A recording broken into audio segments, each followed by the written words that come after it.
Emma Barnes, thank you so much for joining me today. Well, thank you for inviting me. So, Emma, I wanted to speak to you because you just wrote this novel about one of the most controversial economists and personas of our era.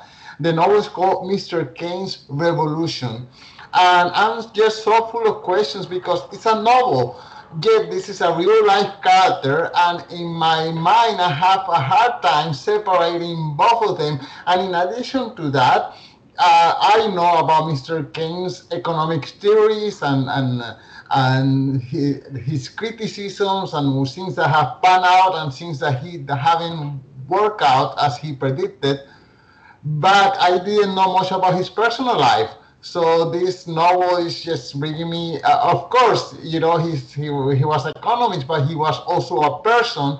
And this novel that you're bringing to the market that you just published is allowing me to see this side of him that I didn't know. So before I continue rambling, I wanted to ask you about you personally. Who are you? Where do you live? What do you do? How do you get into writing? Why do you fall in love with this character? Okay, that's a lot of questions. So I live in Yorkshire in the UK, in the north of England, in the city of Leeds, and I came to writing. Well, I actually did economics at university, which is maybe not the usual route for a novelist. And then I had a bit of a checkered career, like a lot of writers. And at one point, I actually worked in the UK civil service. I did some graduate work. I did political science, but I always really wanted to write. You know, it was a real yearning that I had to write. So eventually, I went that direction and did lots of different kinds of writing. I've done various kinds of writing, and I kind of came across this novel. Which is my first novel, by accident. Really, I was looking at a different project. I was looking into social history of in Britain, and I was looking at domestic servants, and I kind of stumbled upon a book about Virginia Woolf, and it was called Mrs. It's an excellent book called Mrs. Woolf and the Servants, which was, and Virginia Woolf was a member of Bloomsbury, the Bloomsbury group of artists and writers, and so was John Maynard Keynes. And like you, I knew quite a lot about him from having studied economics. I studied economics at university, but I had no idea about his life, and so I really, really wanted to write his story, even though at that time it was different from the kind of writing I was doing. I didn't know whether anyone would be interested in it or whether it would ever get published. And actually, initially, I was doing some script writing. Initially, I thought to write it as a script, as a film script, because it just seemed to me this amazing story, which I could imagine as a film. It's based. He spent his time in Cambridge and London, in his Cambridge College. Also, he falls in love with a dancer who's a member of the Ballet Russe. It's very, very, it's very colourful, very, very filmic. Even though it's about a lot of it is about economics, which a lot of people think is quite a dry subject. Okay, can you tell us a little bit about that transition of you having a regular job and then becoming a writer? Because first of all, you live in England, which is an expensive country. And last I checked, pardon my sarcasm, but last I checked, writers don't make a lot of money. So you left a regular job to become a full-time writer. Can you tell us about your fears, insecurities, or uncertainty, or how was that transition done? I think it's you make a leap, and I think as a writer you continually reinvent yourself. So both in terms of working out how to pay your bills and in working out what you want to write, and trying to make sure that you're doing creatively what you want to do, but also making a little niche for yourself where you have an audience and you hopefully have some money coming in and all the rest of it. But I have to say, my husband would probably laugh at the question of how to pay the bills. it can be very difficult to pay the bills as a writer, and there's no getting away from that. And it's getting harder as well, except for a very few people who really make the big time. It's quite a struggle, and that it's a problem because it means that fewer voices end up being heard sometimes, because, as you say, people have to pay the bills, and we don't just want to hear from people who have other ways of doing that. Sure. So you are doing another kind of part-time writing gigs in addition to writing your novels? Well, I've done different things as a writer. So I've written quite a lot for young people. And as a result of that, I've gone into schools to talk about writing, being an author, which is a great thing to do, to meet young people. It's quite it can be a baptism of fire, but it's also quite a privilege. And I've done a little bit of screenwriting, a little bit of radio and stage, so, various things, for sure. Yes, yeah. Okay, so then you discover Mr. Keynes. You decide to write a novel about him. Can you tell us about the writing day-to-day procedure? You just every day you got your cup of coffee and started writing, or some research? Can you tell us about the process a little bit? Well, you try. I guess everyone has their own process, and I try and focus. I have a husband who works, and I have a daughter who goes to school, so that's helpful. It gives you this certain amount of routine. While they're doing something, you try to do something. I've got a dog, so that's helpful. He makes me get up in the morning and take him for a walk. I don't get repetitive strain injury because every few hours he reminds me to take him to the park. So it's a hard one to. I wish I knew the answer to the writing routine. It's like anyone who works in that kind of freelance way. You have to. The most frustrating thing is you can spend days, and at the end, whole days where you feel like you just don't get anything done, and at the end of it, you think you might as well have done something completely different. You might have gone to the beach or just read a good book or something, and then you have other days where things start going. Suddenly, everything takes off late in the afternoon, and you want to work through the evening or work through the night. It's difficult for sure. It's difficult. Okay, so now let me ask you about the novel itself. And this is the first time that I read a novel about a real life character. So as a reader, how am I supposed to discern the real facts, history events versus the fiction, like what he's thinking and what he's doing, all this description that you do during the novel. As a reader, how am I supposed to separate that, and I'm not supposed to separate it? How do you see it? It's difficult. It's the first. I think it was just about the first time I've done that too. Like, take a real person, and all the people in the book are very well documented. So in some ways that's helpful. They've written loads of letters, diaries, and there's photographs, and there's a lot of material. But then in another way, that makes it harder to make that imaginative leap. So you have to think about. You're not writing a piece of nonfiction. You're not writing a biography. You're writing. You're writing your version, and you want to write the authentic character, but it's your version of the authentic character. I think it was easier actually because I wrote it first as a film script, and I think if you write a film, because it's quite short, that you can't recreate it in the way that you might in a biography. You have to take some leaps. You have to dramatize things, and then so the novel is then another step. You think. How completely accurate do I want to be? How far do I want to speculate or go a little bit further? But I suppose the important thing is I felt I did understand the character.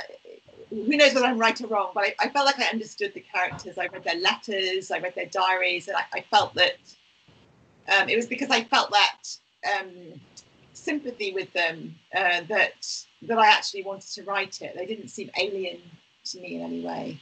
Okay, so for the listeners who are not familiarized with the life of Mr. Keynes, can you just give us, summary of the plot and of his life himself, his professional and personal life? Okay. I mean, there's kind of two strands to the novel, as you're saying. There's the kind of professional side and the personal side, really. So he was probably the most, I mean, I think he was like one of the most significant characters, really, of the 20th century. He's probably the most famous economist. And he was kind of molded by the crises of the 20th century, early 20th century. So he served the British government during World War One. And after the World War One, he was really disgusted with what happened at the Treaty of Versailles and the way that Europe was being, the reparations that were being imposed on Germany, and the sort of complete chaos that was happening across Europe. And it was really a time where it felt like capitalism and democracy were in crisis for the whole of the 20s and 30s.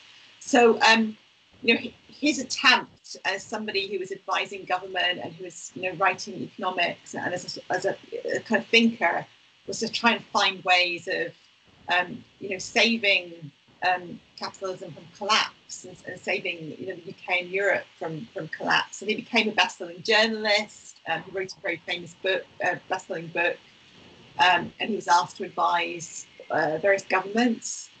And then in his personal life, he was a member of the Bloomsbury Group, which was this very bohemian, artistic group of people, and he had a very one of the unusual things about his story. So he was like a gay man for the first part of his life.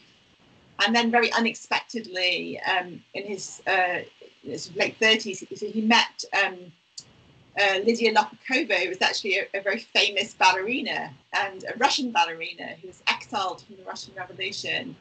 And they fell very passionately in love, which caused this huge shock to the society that he moved in.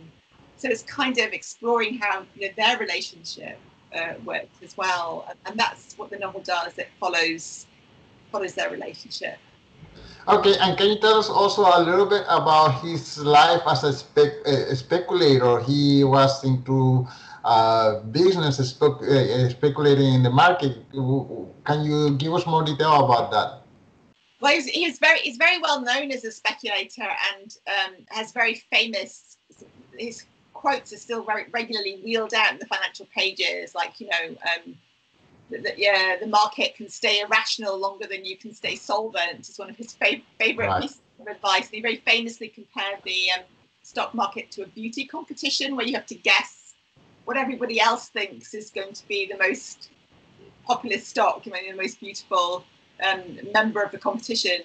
So he's a very famous speculator. He made a lot of money throughout his life. So he wasn't very wealthy. He was surrounded by very wealthy people and moving in very quite glamorous establishment circles, but he didn't have much personal wealth of his own. So he really wanted to make his own fortune. And he did this by taking a lot of risks on the stock market.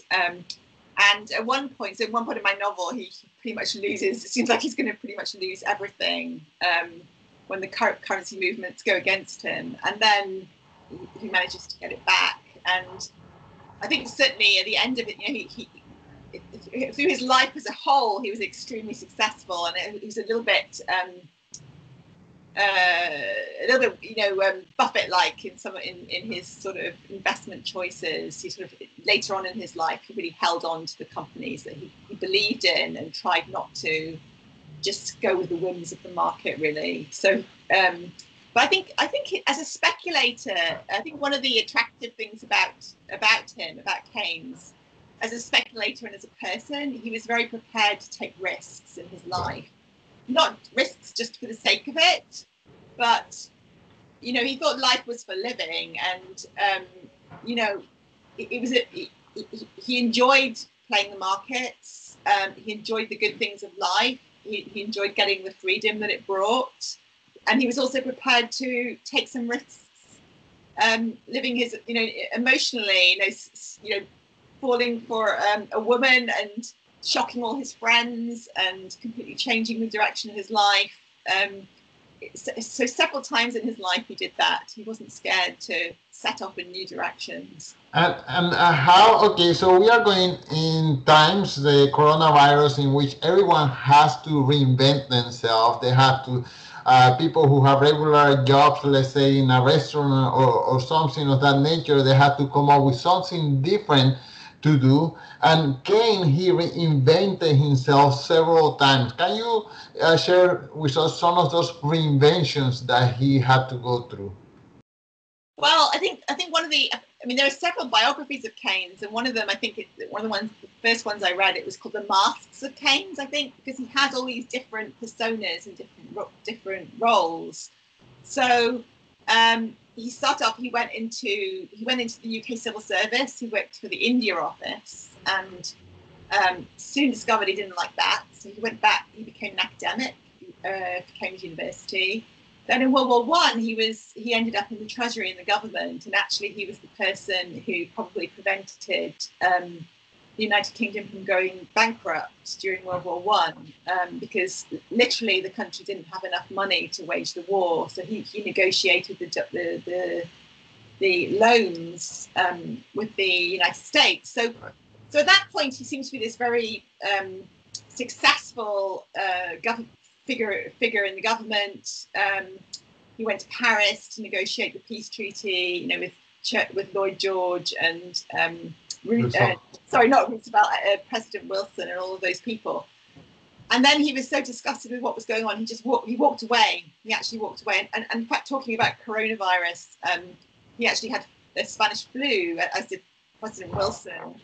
So there was quite a lot of similarities between that time and now. It was a real time of crisis, and he was quite lucky to survive the flu, the Spanish influenza, which killed so many people. So he walked away. He just gave up his government job.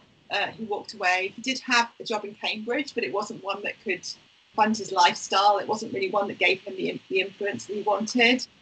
So he set out again. He wrote this book, which about the peace treaty, which nobody thought anyone would really particularly want to read, which became a bestseller, a really scandalous bestseller, and made him a lot of money. He invested the money in the stock market. He almost lost all of that, and then just started again. When he lost the money, he managed just to hold on and reinvest, and managed to get himself back into government circles. Because I suppose what's really important, which I haven't said, which very much relates to now, is that it was a time of terrible crisis after the First World War.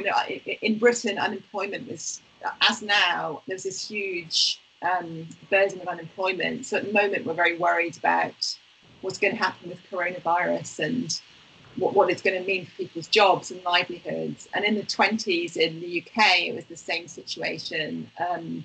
Except the unemployment was there. It was already very, very high. Nobody ever experienced that before. And the government of the day was very much, they were just interested in keeping taxes, public spending low, and keeping on the gold standard and keeping interest rates high. In other words, they weren't really interested in the people who were unemployed, the working people. And Keynes was the one who said, no, this is no good. Just because it's the orthodox economic policy that worked before World War One doesn't mean that it's going to keep working. We have to do something radical. We have to do something different. And he went into meeting with, it was Winston Churchill actually, who was the Chancellor of the Exchequer, and said, no, you mustn't do this. You must do that. And Churchill said afterwards he should have paid attention to what was going on. Okay, looking back upon his life and career, what would you say is the biggest praise or accomplishment, and what would you say is the biggest failure or critique of his policies? Well, his policy, so interesting. So what happened after World War II? I mean, Keynes himself, he actually died pretty soon after World War II, and he didn't see his policies being adopted, which is what happened. So it was adopted in the United States, and across Europe, really, it almost became the new orthodoxy. So he'd criticised the previous policies, and his own policies were then introduced, and it was seen as his policies were seen as a way to prevent financial crisis and financial crashes, and it, very successfully. I mean, as you know, the period after World War II was very prosperous and very stable compared to what had gone before, until you got to the 1970s and the oil shocks and the Thatcher Reagan. So Mrs. Thatcher and Ronald Reagan, they brought in very different policies. So you have a return to the kind of policies which Keynes had opposed. So free markets, monetarism, again, very, very high unemployment again in the 80s. So it kind of goes, in terms of his policies and what people think about them, as you say, they're very controversial always, but there tends to be a cycle. So again, when the financial crash happened, his policies, he became of great interest again. His policies became of great interest because, for obvious reasons, really, because there'd been this massive crash, and a lot of his ideas were about how to prevent crashes and economic slumps that result from them. So it's an ongoing, his ideas are still out there, and I think are very relevant now following the crash and following COVID. And I think also now with global warming as well, because the kind of challenges we're facing, they can't be solved by free markets and by individuals. They have to be solved by really quite bold and radical government policies. Right. One of the critiques that I hear from time to time is that yes, he promoted government stimulus on times of a downturn, but then on times of progress, governments, politicians in particular, they don't know how to rein that back. So you have the government stimulus when people need it for whatever difficult financial situations the economy is going at that time. But in time of prosperity, the government doesn't know how to say, okay, we have to kind of slow down the spending and keep the reserve for the next downturn, for example. So in essence, the government is always constantly stimulating the economy. So does that make sense? Yeah, I hear what you're saying. I think a lot of people would say that. They said that, politicians are very tempted to, basically spend a lot of money before an election and give away a lot of, tax cuts before an election. And obviously that's not what Keynes or any economist would really say to do. People argue a lot about exactly how you should interpret Keynesian economics. I mean, there are different schools of Keynesian economics, that's for sure. And he definitely didn't say just spend, in all circumstances. No, that's not the case. Right, and the other thing, of course, we heard about the prediction that one day we will all be working 15 hours per week, is it? Because our productivity will be so high and we will be so efficient that we will not have to work more. Yet now we have either people working 60 hours per week or not working at all, but practically nothing in between. So I guess that's another thing that I guess it makes sense on paper, but we as humans, we always want to have more. So those who can only work 15 hours per week, or they are put in a situation where they end up working 60, and then there is also on the other side a huge amount of unemployment. Yes, so exactly, it's one of the great mysteries. So Keynes, although he was an economist, he didn't think economics was about people working the maximum or earning the maximum amount of money. He thought it was a way to a good life, really, and that was the question as to how to enable a good life. And in a way, he thought the more interesting question was, what would be a good life? And he wrote a very famous piece called the economic future of our grandchildren, which mentions what you're saying about how we could all work 15 hours, how technology is going to enable us to have much more leisure, and how this will be a good thing, because he didn't think that slaving away at a desk, even though ironically he was actually a workaholic himself. Yes. But nevertheless, he believed that people should be liberated to lead good lives. And of course, the mystery is why this doesn't seem to be happening. Right.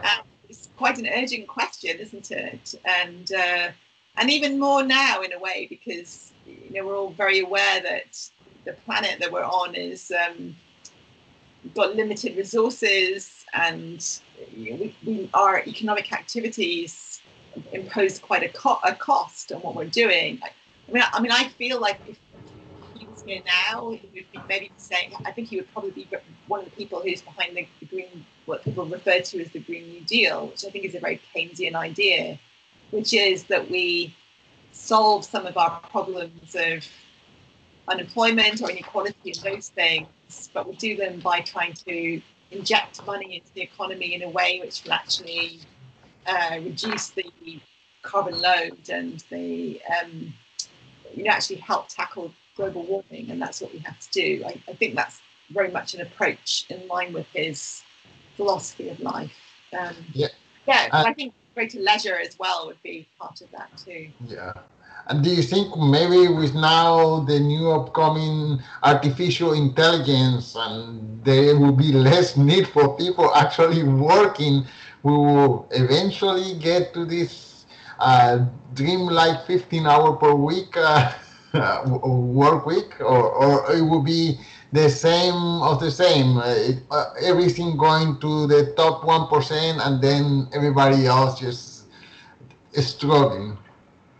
I don't know. We live in very strange times, that's for sure. And I think I suppose that's why I found it interesting writing about Keynes as well, is because he's both an optimist and a pessimist. And I think we're all in that situation. We're looking around and we're seeing a lot of the same things that were going on in the 1920s and 30s. So we're seeing crisis, we're seeing a breakdown in the international order, we're seeing these big economic and political problems. We're seeing people polarizing a lot, so that nobody can agree on a way forward. And I think that's one of the things he was trying to do, is to find a way forward that everyone could get behind. We're seeing an outgrowth of nationalism, which Keynes really didn't like nationalism. So we're facing the same questions, and it's hard to feel optimistic at the moment. But there are ways through. There are some there are things that as you say, that offer solutions as well, potentially. But what they are, I don't know. Let's go back to history a little bit. So there was a moment in history in which the whole world got off the gold standard, and the US dollar became the currency, the reserve currency of the world, instead of the British pound. I wonder if you have any knowledge, and I know Keynes was in those negotiations. Do you know what happened, or how come the British pound didn't end up being the reserve currency of the world? Well, so that's interesting. So the book I've written, it goes up to around 1925. So it's set in and I'm writing a sequel, which is going to continue into the later 20s. And there's a big battle over the gold standard. I wonder if it's one of the first novels that's kind of been written, which has battles about foreign exchange, exchange currency systems in it. Although apparently The Wizard of Oz was partly written about the silver standard and the gold standard. So there you go. But so they're fighting about the gold standard in the 20s, and gold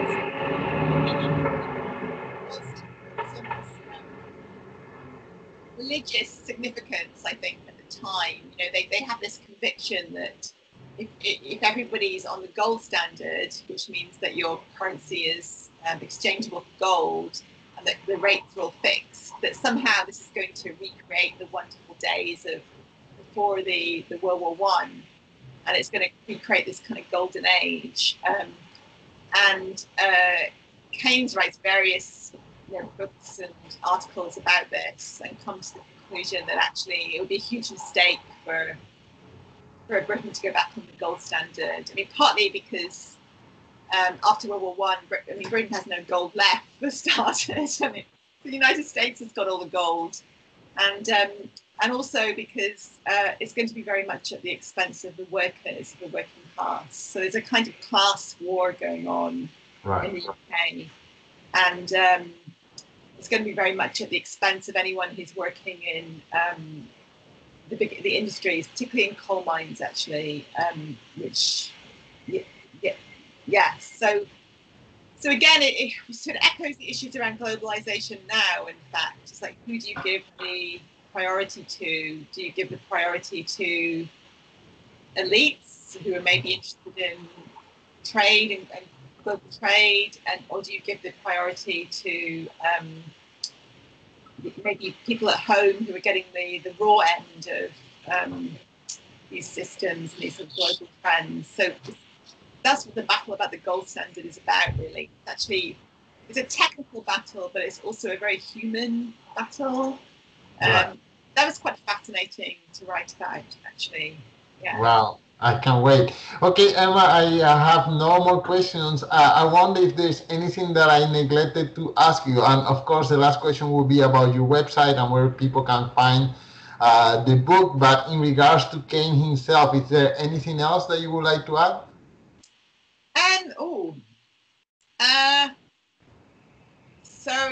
That's kind of put me on the spot. I think I'd like to talk a little bit about Lydia. So she's the other important character in the book, and I think one of the significant things about her is, we've talked a lot about how Keynes wants to save capitalism and democracy, and one of the reasons, I think, is because Lydia has seen what happens, when you do have when everything does collapse and you do have a revolution, and she's the one who's had to leave her home. She grew up in St. Petersburg, and she wasn't able, she was in exile essentially from her home, and she couldn't go back, and her family was suffering terribly as a result of the Bolshevik revolution. So she'd seen it at first hand. So she had this great sympathy with what he was trying to do. And although she was in no way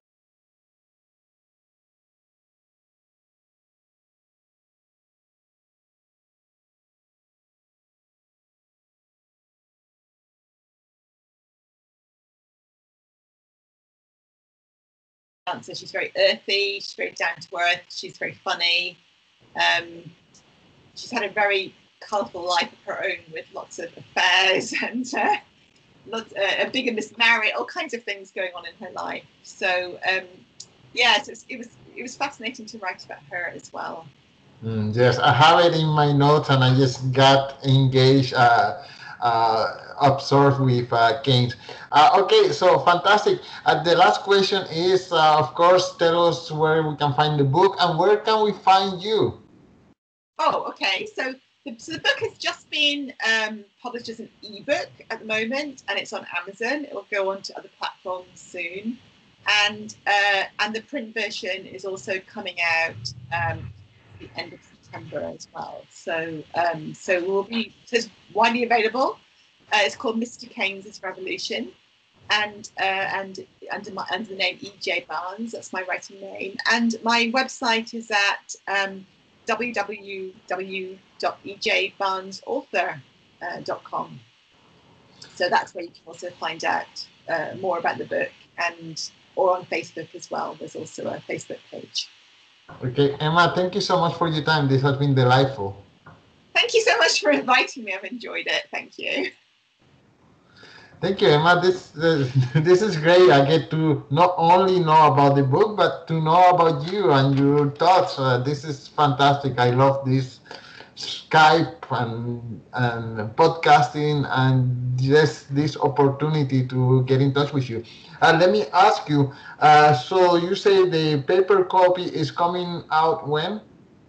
So towards the end of September, the absolute date is not yet decided, but I think it might be the 25th of September, around then. Okay, so I'm going to try to speed up the publications of this podcast. Maybe will coincide whenever the paper copy is outside. Oh, that'd be great. Thank you. Yeah. Okay. Well, thank you for your time. Okay, thank you so much. Bye. Bye-bye.